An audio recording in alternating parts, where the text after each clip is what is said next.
ஷிவாங்கியே தெரியாதவங்க யாருமே இருக்க முடியாது. ஷிவாங்கி ஒரு சர்ப்ரைஸ் ஒண்ணு எல்லாருக்குமே குடுக்க போறாங்க அப்படின்னு நம்ம சொல்லியிருந்தோம். அதோடைய அப்டேட் அப்படின்னே சொல்லலாம். அது மட்டும் இல்லாம அவங்களுடைய காதலன் தானா? இல்ல அவங்களுடைய கணவர பத்தி அவங்க என்ன சொல்லியிருக்காங்க? இது எல்லாத்தையும் வாங்க இந்த வீடியோல பார்க்கலாம். தொடர்ந்து வீடியோஸ் பார்த்து என்ஜாய் பண்ணணும்னு நினைச்சீங்கன்னா உடனே நம்ம சினி சமூகம் சேனலை சப்ஸ்கிரைப் பண்ணிட்டு பக்கத்துல இருக்க பெல் ஐக்கானையும் மறக்காம பிரஸ் பண்ணிடுங்க. ஷிவாங்கி இவங்கள பத்தி சொல்லணும்னா சொல்லிக்கிட்டே போலாம். ஒரு சிங்கர், டான்சர் ஆயிட்டாங்க. அதுக்கப்புறம் குக் பண்றாங்க.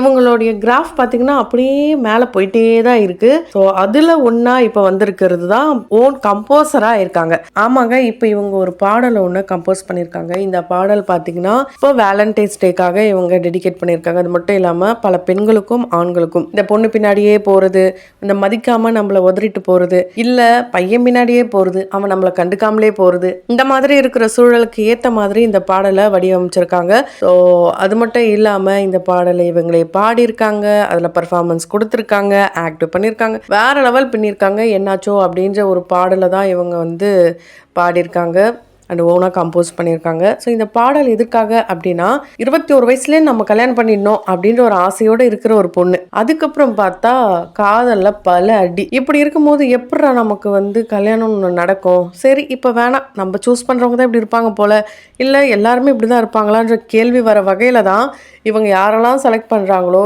எல்லாருமே இவங்கள அடி மேல் அடி வச்சுட்டு போயிட்டே இருக்காங்க. அதோடைய வெளிப்பாடாக தான் இந்த பாடல், அவங்களுடைய ஓன் ஃபீலிங்கை தான் இந்த பாடல் மூலிமா கொட்டி தீர்த்துருக்காங்க.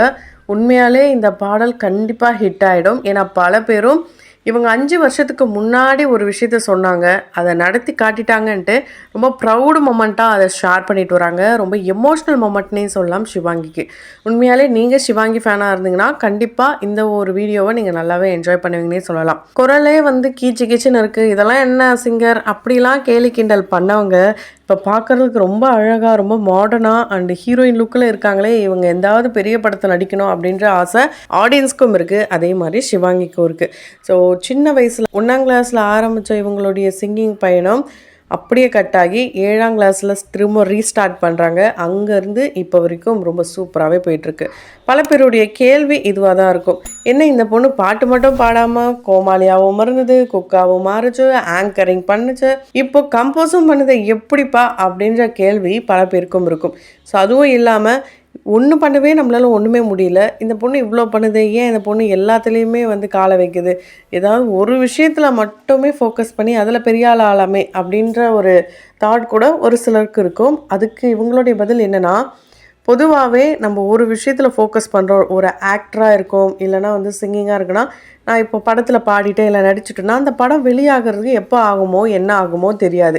ஆனால் நான் மக்களை என்டர்டெயின்மெண்ட் பண்ணிக்கிட்டே இருக்கணும், மக்கள் என்னை பார்த்துக்கிட்டே இருக்கணும், ஸோ எங்கேஜிங்காக இருக்கணுன்ற காரணத்துக்காக ஏதாவது ஒரு விஷயத்த நான் லேர்ன் பண்ணிக்கிட்டே இருக்கணும். அதுவும் ரொம்ப முக்கியம். வாழ்க்கையில் ஒன்று மட்டுமே இருந்தால் நமக்கு கை கொடுக்குமான்னு சொல்ல முடியாது. எல்லாமே தெரிஞ்சுக்க ட்ரை பண்ணணும். எனக்கு அந்த வாய்ப்பு கிடைச்சது, நான் ட்ரை பண்ணிகிட்டே தான் இருக்கேன். உண்மையாலே ரொம்ப ரொம்ப சந்தோஷமான வாழ்க்கையை எனக்கு கொடுத்துருக்காங்க கடவுள். கண்டிப்பாக இந்த வாழ்க்கை எல்லாருக்குமே அமையணும் அப்படின்ட்டு ரொம்ப பெருமையாகவும் பேசியிருக்காங்க. உண்மையாலே இந்த பொண்ணு வந்து ரொம்ப பிரெயினான பொண்ணு அப்படிலாம் சொல்ல முடியாது, அந்த மனசுலேருந்து பேசுவாங்கன்னு சொல்லுவோம்ல, அப்படிப்பட்ட ஒரு பொண்ணு தான். ஸோ காதல் அப்படின்னு வந்துட்டா இவங்களை வந்து நம்ம குக் வித் கோமாளியில் ஒரு நடிகர் கூட சேர்த்து வச்சு பேசியிருந்தாங்க. உண்மையாலே இந்த பேர் ரொம்ப ரொம்ப க்யூட்டாக தான் இருந்துச்சு. இப்போது அதை தொடர்ந்து இப்போ நரேஷ் இந்த ஒரு வீடியோ சாங்கில் வந்திருக்க இவர் கூட வந்து லவ்வில் இருக்காங்க, மேரேஜ் பண்ணுறாங்க அப்படிலாம் சொல்கிறாங்க. பொதுவாகவே இவங்கன்னு மட்டும் இல்லை, யார் எந்த நடிகை ஏதாவது ஒரு ஹீரோ கூட க்ளோஸாக இருக்காங்கன்னா கண்டிப்பாக அவங்க கூட தான் லவ், கண்டிப்பாக அவங்க கூட தான் மேரேஜ், இப்படிலாம் நம்ம பார்த்துட்டு தான் இருக்கோம். அந்த மாதிரி தான் இவங்களுக்கும்.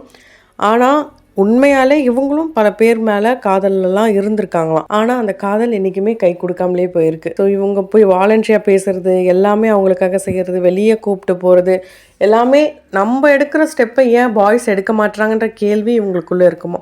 ஸோ அந்த ஒரு கேள்வி தான் இந்த பாடல் உருவாக முக்கிய காரணம். எப்பவுமே நம்மளை மதித்து நம்மளை தாங்குற மாதிரி ஒரு பர்சன் இருக்கணும் அப்படின்னு சொல்லியிருக்காங்க.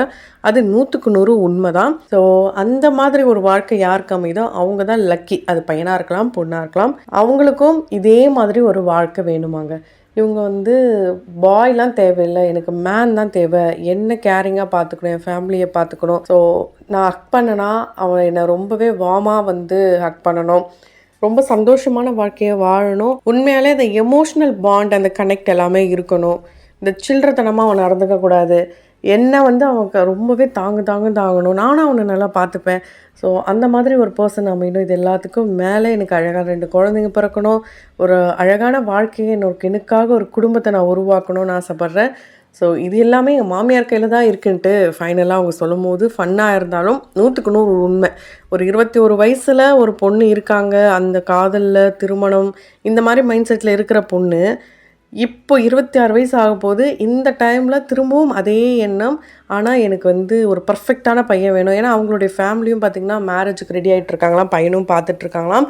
பையன் தான் செட் ஆகலை அப்படின்ற ஒரு வருத்தமும் அவங்க ஃபேமிலிக்கிட்ட இருக்குது. ஸோ யாருக்கு என்ன நடக்கணும்னு இருக்கோ அது கண்டிப்பாக நடக்கும். அதுதான் இவங்களுடைய வாழ்க்கைக்கும் சொல்லணும். ஏன்னா இவங்க ரொம்பவே வருத்தப்படுறாங்க. ஏன் நமக்கு நடக்கல அப்படின்ற ஒரு வருத்தம் இவங்களுக்குள்ளே இருக்குது. கண்டிப்பாக சிவாங்கிக்கு பிடிச்ச மாதிரி லவ் அண்ட் அரேஞ்ச் மேரேஜ் தான் நடக்க போகுது. இவங்க ஆசைப்படுற மாதிரி ரொம்ப ஹைட்டாக, ரொம்ப அழகாக, இவங்கள பார்த்துக்கிற மாதிரி ரொம்ப கைண்டாக, இவங்களும் அதே மாதிரி தான். இந்த காதலை வந்து உள்ளே வச்சுக்கணும் அப்படின்ற எண்ணம்லாம் இவங்களுக்கு கிடையாது. பிடிச்சிருந்தா டைரெக்டாக போய் பேசிடுவாங்களாம். அந்த மாதிரி இருக்கிற ஒரு பர்சன் தான் வேணும். ஏன்னா உள்ளேயே வச்சுட்டு இருந்தால் எனக்கு எப்படி அவன் காதல் பண்ணுறது தெரியும், அந்த மாதிரிலாம் தேவையில்லை. ரொம்ப எக்ஸ்ப்ரெஸ் பண்ணுற மாதிரி, ரொம்ப சந்தோஷமான வாழ்க்கையை வாழ்கிற மாதிரி ஒரு பையன் தேவை. பையனில் ஒரு மேன் தேவை அப்படின்னு சொல்லியிருக்காங்க.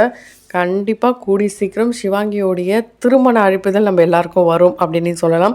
ஏன்னா சிவாங்கியை பொறுத்த வரைக்கும் எல்லாத்தையுமே வந்து ஷேர் பண்ணிட்டு தான் இருக்காங்க. ஸோ அவங்க ஷேர் பண்ணுற ஒவ்வொன்றுத்துக்கும் ப்ளஸ்ஸும் இருக்கும், மைனஸும் இருக்கும். அதில் மேக்ஸிமம் வர மைனஸான கமெண்ட்ஸ் எதுனா, என்ன இந்த பொண்ணு அப்போ அப்படி இருந்துச்சு, ரொம்ப குழந்த மாதிரி கொஞ்சம் பேசுச்சு, இப்போ என்ன இவ்வளோ மெச்சூர்டாக பேசுது, இப்படிலாம் வந்து சொல்கிறாங்களாம். அண்ட் அது மட்டும் இல்லாமல் இதெல்லாம் ஆக்டிங், அது எல்லாமே ஆக்டிங், நம்மளை எல்லாரையும் முட்டாளாக்கிட்டாங்க, இப்படிலாம் சொல்லும் போது ரொம்பவே கோபம் வருதாம். அது காரணம் என்னென்னா, ஒரு 10 வயசில் இருக்கிற பொண்ணு 15 வயசில் அப்படியே இருக்கணும்னு அவசியம் கிடையாது. அதே மாதிரி 20 வயசில் இருந்த பொண்ணு 26 வயசுலேயும் ஒரே மாதிரி இருக்கணும்னு எந்த அவசியமும் கிடையாது. பழைய சிவாங்கியை பார்க்கணுன்ற ஆசை இருக்குன்னு நீங்கள், அதனால தான் உங்களுடைய அன்பு எனக்கு கிடச்சிது, அதெல்லாம் நான் ஒத்துக்கிறேன். ஆனால் அதே மென்டாலிட்டி அப்படியே லைஃப் இருக்குமானா கண்டிப்பாக யாருக்கும் அமையாது. ஏதோ கொஞ்சம் ஒரு மெச்சூர்டாக நம்மளும் இருக்கணும்ல அப்படின்னு சொல்கிறாங்க. அதுவும் 100க்கு 100 உண்மை தான். ஒரே மாதிரி இருக்கவே கூடாது. லைஃப் வந்து யார் வேணாலும் எப்படி வேணாலும் அதை எடுத்துப்பாங்க.